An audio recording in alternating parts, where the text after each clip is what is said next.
खोया नगर।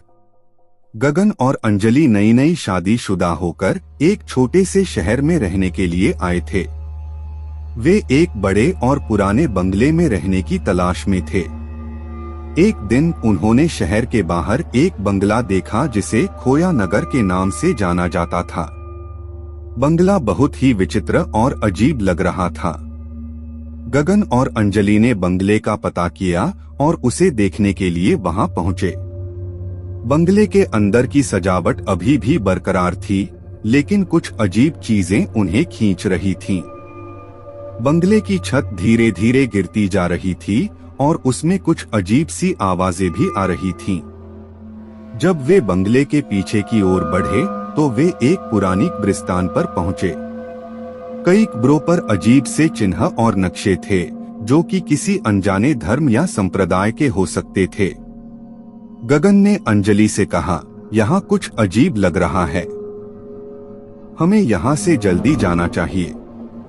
लेकिन अंजलि ने उसे रोका, यहाँ का माहौल आपको डरा रहा है, आइए हम इसे जांचते हैं। बंगले में वे एक पुराने दरवाजे पर पहुंचे जो अजीब तरह से खुला हुआ था।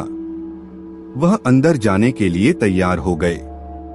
जब वे बंगले के अंदर गए तो उन्होंने देखा कि बंगले के अंदर की दीवारों पर अजीब चित्र बने हुए थे।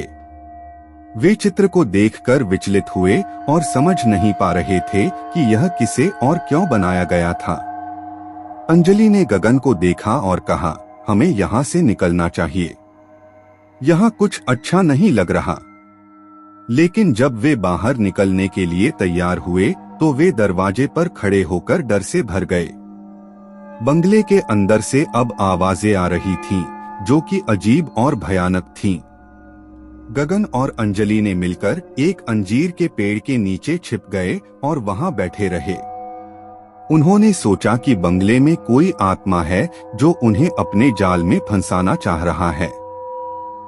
रात के ठंडे हवाओं में वे दोनों बैठे रहे, लेकिन बंगले की भयानक आवाजें बार बार उन्हें डराती रहीं। अंजलि ने गगन से कहा, हमें इसे जल्दी छोड़ना होगा।